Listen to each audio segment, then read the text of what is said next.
last of the lectures of special topics in protein chemistry, we will be looking at viral proteins. In the last lecture, we will be looking at an overview of the course, the topics that have been covered, and the interesting aspects of protein chemistry. In this lecture, we will be studying virus basics, the importance of studying viral proteins, what different types of viral proteins are, their compositions, their structures, and the specific functions associated with them. In the process, we will be looking at the adenovirus, the bacteriophage, the figure of which is given here, the common picture that we see for a virus, the Ebola virus, the HIV, and SARS-CoV-2, given that it has been the most talked about virus for the past 1.5 years and created this pandemic that have been associated with all of us in a way, and all of us have been affected in some way or the other. The virus is a very small microscopic particle, and it is smaller than the smallest bacteria known. It is intermediate between living and non-living organisms, and it infects living cells and makes them the host.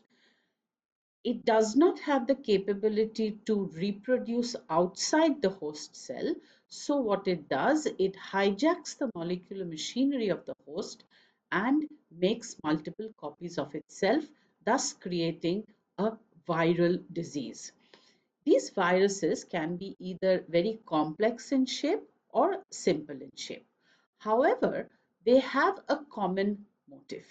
If we look at the various sizes or the size comparison of the virus, this is the RBC, the red blood cell, as we can see in the diagram here, and associated with it, this blue rod is an E. coli bacteria. The size ranges from 10,000 nanometer to 1,000 to 3,000 nanometer. Following this, we see another rod-shaped structure and a tobacco, which is the tobacco mosaic virus, that is 50 to 250 nanometer, and the bacteriophage, which is also 50 to 250 nanometer.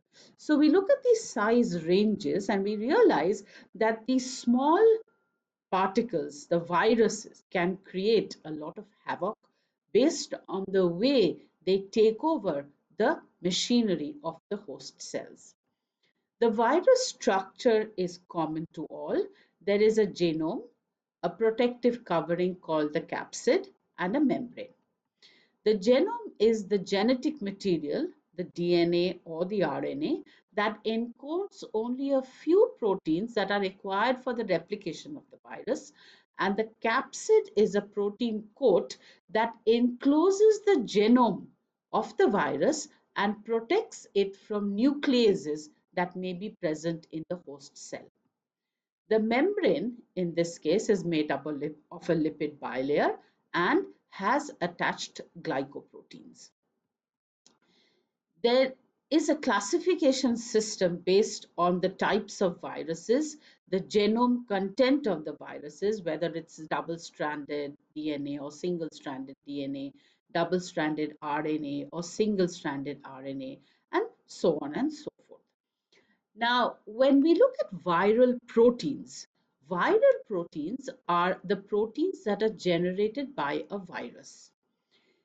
They are structural components that are required for the viral envelope and the capsid.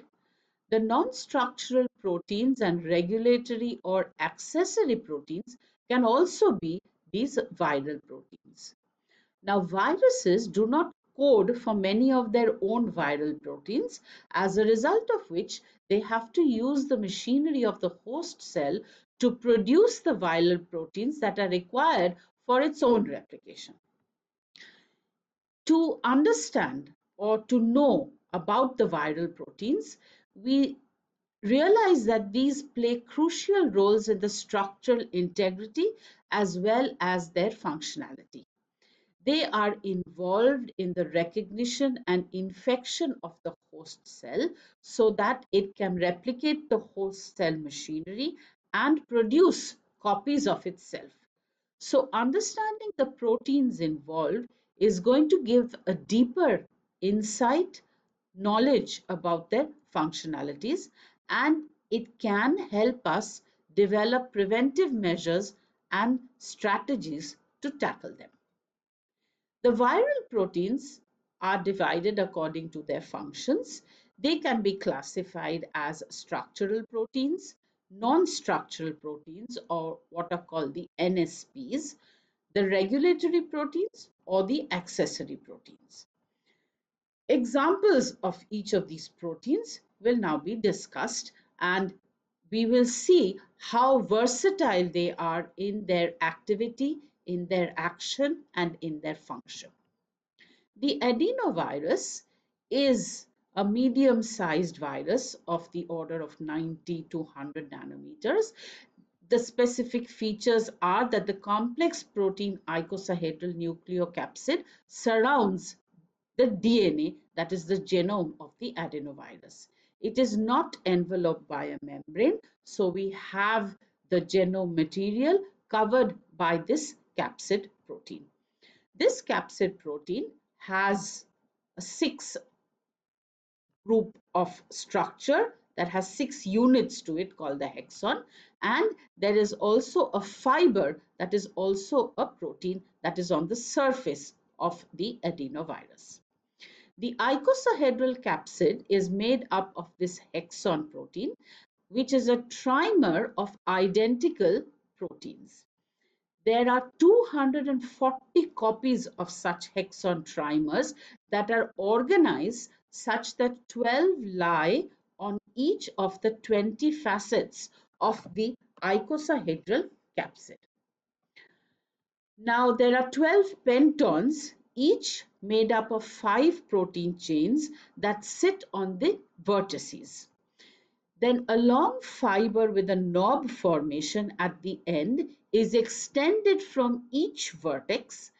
This is what it looks like, and these fibers are made up of 3 identical chains, and these fibers are what bind selectively with receptors, specific receptors of the cell.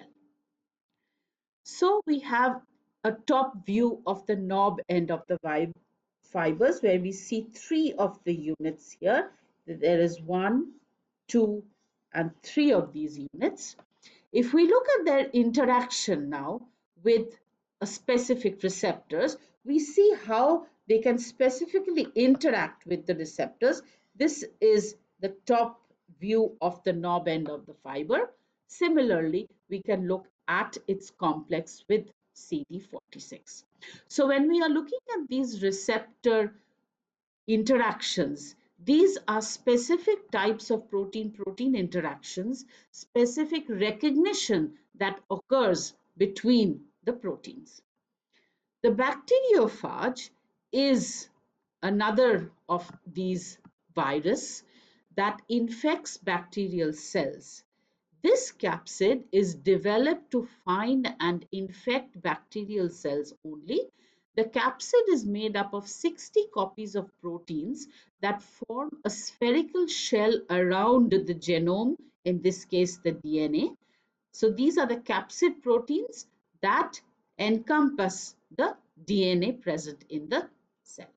The spike proteins are present in the middle of the 12 pentagons that are present in this capsid. These are the spike proteins marked here, and these are the specific capsid proteins. When we look at the E. coli cells, these are infected by the virus by injecting the DNA through the middle of these spikes. So the injection occurs through the middle of the spikes, and the DNA is injected into the host cell, in this case the E. coli cell. The machinery of the cell is hijacked so that it can make multiple copies of itself. In the Ebola virus, this contains instructions for building 7 proteins that are required for its replication. So the Ebola virus is surrounded by a membrane that is generated from an infected cell embedded with Ebola glycoproteins. In this case, there is a layer of matrix proteins that support the membrane on the inside, and there is a cylindrical nucleocapsid at the center that stores and delivers the RNA genome. This utilizes the membrane from the infected cell and makes its own membrane with its embedded glycoprotein. So in the membrane, what happens? There are protrusions in the membrane. There is the infection of the Ebola virus in a form here. And then what happens is this takes over and there is a structural formation in this fashion, and then this enters the membrane. So it makes its own membrane with the embedded glycoprotein. So inside that, a layer of matrix proteins is present to support the membrane. And it holds the cylindrical nucleocapsid inside. And this nucleocapsid contains the RNA genome. And the genome can encode for the 7 proteins that then assemble to produce the deadly virus. This is the structure of the Ebola virus, where we can see the membrane. There are glycoproteins that extend from the surface. So these are the glycoproteins that extend from the surface. These are responsible for binding of the virus to the receptors. And if we look at the Ebola virus glycoprotein, there is a coverage with the carbohydrate chains that hide it from the immune system. It is a very dynamic protein that can adopt many different shapes when it binds to a cell surface so that it is not recognized easily. In this case, it brings the virus and the cell close enough to each other such that the membranes fuse together and the virus enters the cell as was shown. The matrix of the Ebola virus is such that it can adopt different shapes, and this drives the process of what is called budding. Many copies of the protein associate on the membrane and they make connections to the membrane and to the nucleocapsid. And the matrix proteins, therefore, have to perform different functions within the host cell by rearranging and adopting different structures. For example, it needs to regulate viral transcription. For that case, it forms an octamer that binds to RNA. It is also involved in the transport of the protein, and in this case, it forms a dimer. So the versatility of the viral proteins can be seen here in the way that they adapt and take up different structures for the different functions that they have to perform. If we look at the HIV capsid, this HIV capsid has a cone-like structure formed by a single protein called the CA, or the capsid protein. And in this case, this folds to form 2 domains that are joined by a flexible linker to accommodate for the packing in the capsid. This flexibility allows the protein to assemble together in rings that would result in this large structure that forms the HIV capsid. The capsid protein can again adopt different structures. It can form hexamers, it can form pentamers. The assembly is such, these then stack up to form the cone structure. The HIV envelope glycoprotein facilitates the attachment of HIV to the cell that it infects. This is composed of 3 identical subunits forming little knobs on the surface, and there are several steps that are required for the fusion of the virus with the cell membrane of the host. This is required, the fusion of this is required for the cell to be infected with the virus. The HIV envelope glycoprotein, therefore, has these different glycoproteins, the carbohydrates associated with them. And the GP120 portion binds selectively to a CT4 glycoprotein of the host cell.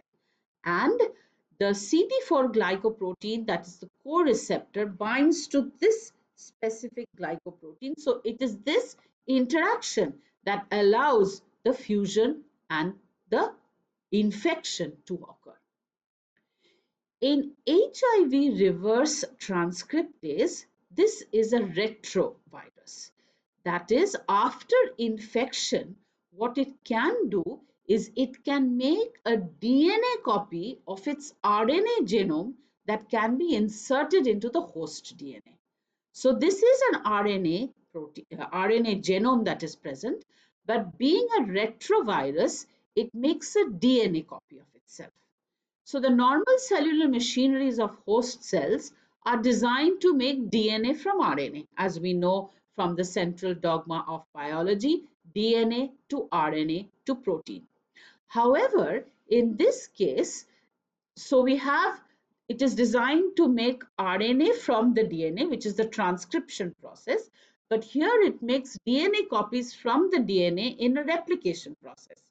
And the reverse synthesis of the DNA from the RNA is performed by a specific enzyme called the reverse transcriptase.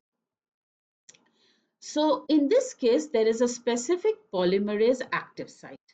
This enzyme is encoded in a very unique fashion. There are two different subunits of the enzyme that are encoded by the same gene. So there is a full subunit that has a nuclease site, and there is one that has the polymerase active site. Now, after synthesis of the full size subunits, a few subunits are clipped to a smaller size that then attaches with the full size subunit to form the enzyme. So there is a polymerase site and there is a nuclease site. So the building of the RNA strands from the RNA template is formed at the polymerase active site. So this is where we have the building of the DNA strands from the RNA template that is performed at the polymerase site. However, the removal of the original RNA strand implies that there has to be a nuclease presence. So this is then cleaved into small pieces and this is performed at the nuclease active site. So there are two functions occurring here. One is the building up of the DNA strands from the RNA template, and the other is the destruction of the original RNA strand by cleavage at the nuclease active site. In HIV integrase, this helps to insert the viral DNA into a cellular chromosome of the host cell. Then a stable complex is formed by 4 identical copies of the integrase and the viral DNA. This complex is called an intersome. This binds with the cellular DNA and joins the viral DNA to it by a strand transfer reaction, taking over the host cell machinery. So this is the structure of what it looks like, the HIV integrase. There is a viral DNA end and a cellular DNA, and these integrase subunits will allow the binding of the cellular DNA that joins the viral DNA by a specific strand transfer reaction that will then be put into the host cell, and then this insertion into the cellular chromosome of the host cell, the machinery takeover in that cell to produce more copies of it. The coronavirus, which as I mentioned in the beginning, is one that has affected all of us in some way or the other. This is a group of related viruses that cause many respiratory tract infections in mammals and in birds. The diseases known are the severe acute respiratory syndrome coronavirus, the SARS-CoV, the SARS-CoV-2 that we have now as well, the Middle East respiratory syndrome coronavirus, the MERS-CoV. They contain very large single-strand positive sense RNA genomes of the order of 27.9 and 30.1 kilobases, which are the largest among the known RNA viruses. This coronavirus uh, diagram or a figure that we have been seeing very commonly now has what is in here. It has its RNA. There is a nucleocapsid protein that surrounds the RNA. It has a membrane. In this membrane, there are envelope proteins, membrane proteins, and embedded in them are the spike proteins. This gives it the specific structure of the coronavirus. The spikes cover the surface of the virus that give them their distinctive crown-like appearance, hence the name corona, which comes from the Latin corona, which means crown. And these spikes are responsible for binding of the virus to the host. What happens is the spike is a glycoprotein that is composed of three identical chains. So we see the three identical chains, one chain, second chain, and the third chain. So these three identical chains, they bind to ACE2, the angiotensin converting enzyme 2, which we had discussed earlier, that is present on the surface of the cells. These are quite flexible and can change conformation.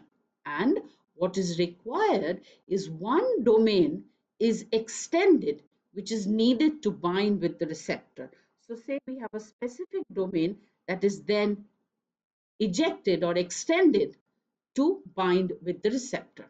So we have this specific receptor domain that extends itself for a binding, a possible binding with the receptor.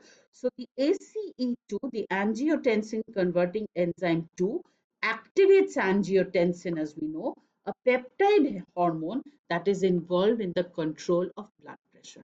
So the receptor binding domain present here is extended in a manner to facilitate the binding.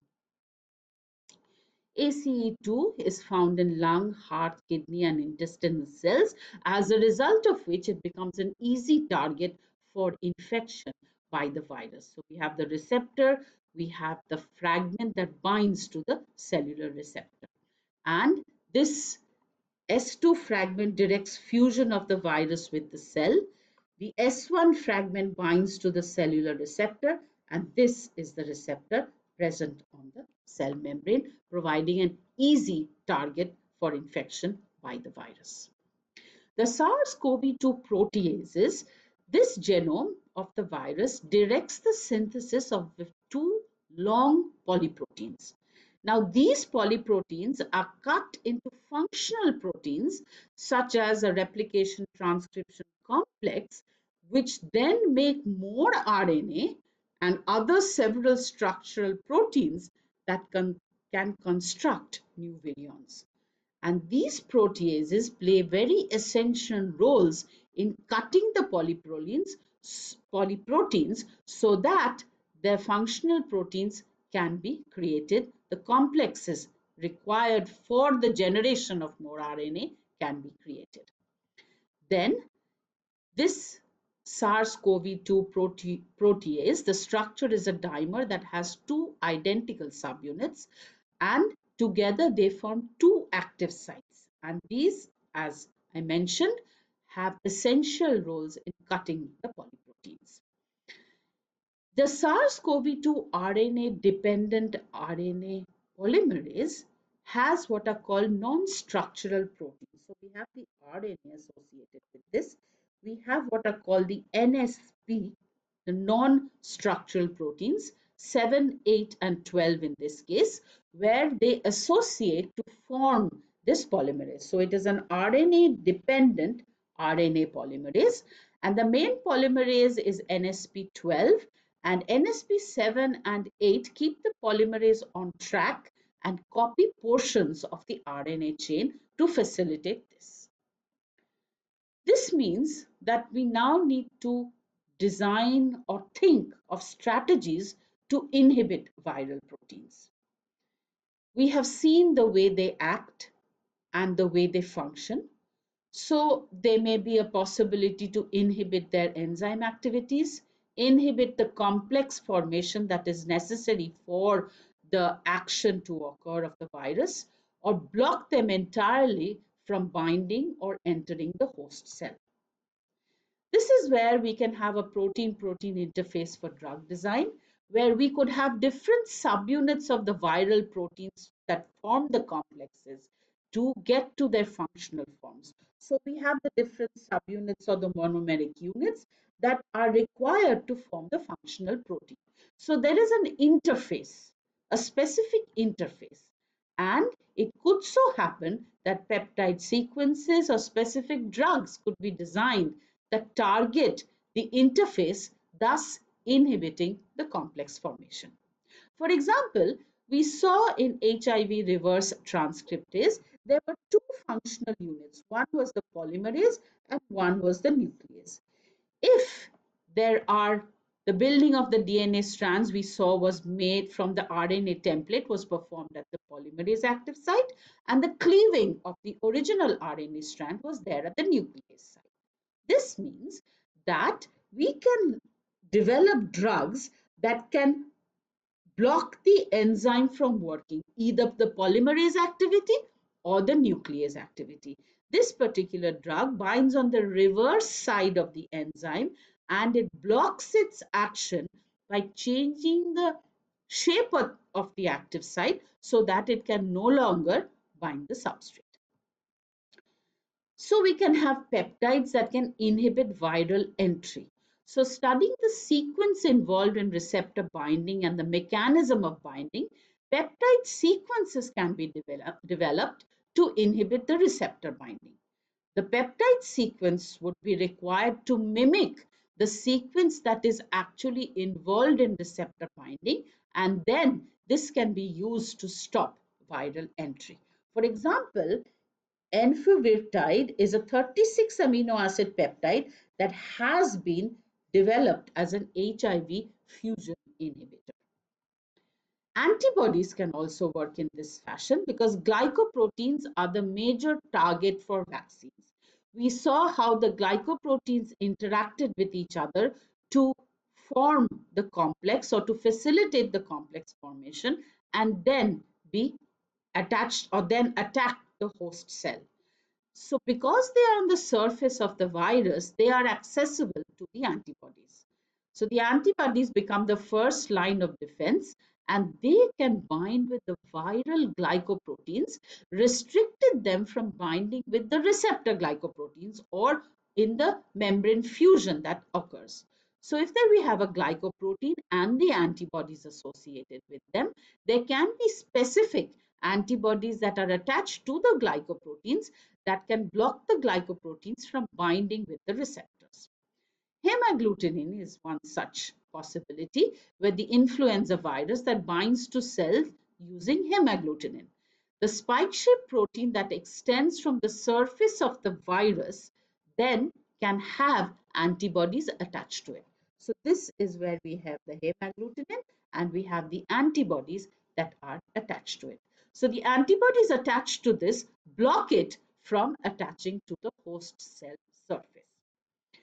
If we look at the general design of these, the antibody locations, the Ebola virus glycoprotein is shown here in complex with a neutralizing antibody. The antibodies bind to the underside of the glycoprotein. This is where we see the antibodies. These are the antibodies that bind to the underside of the glycoprotein to a region that is not masked by the carbohydrates that are essential for the process of fusion. So here we have the glycoproteins or the carbohydrates attached to the specific membrane protein that are going to be involved in the attachment with the virus. But the antibodies present here are there to the underside of the glycoprotein. So they do not mask the carbohydrate. So in summary, we looked at viruses that are small microscopic particles that infect living cells, hijack the molecular machinery of host cells to make multiple copies of itself. It is comprised of a genome, a capsid, and a membrane. The viral proteins that form these capsids play crucial roles in structural integrity as well as viral functionality, and these proteins can be structural, non-structural, regulatory, and accessory. We looked at different types of viruses, the adenovirus, the bacteriophage, the Ebola type, HIV, and the SARS-CoV, where we saw the role these proteins can play in the assembly to protect the genome that is then transferred to the host cell to build up more copies of itself. We looked at more strategies to tackle viral proteins and how they may be combated, viral diseases may be combated. These are the references. Thank you.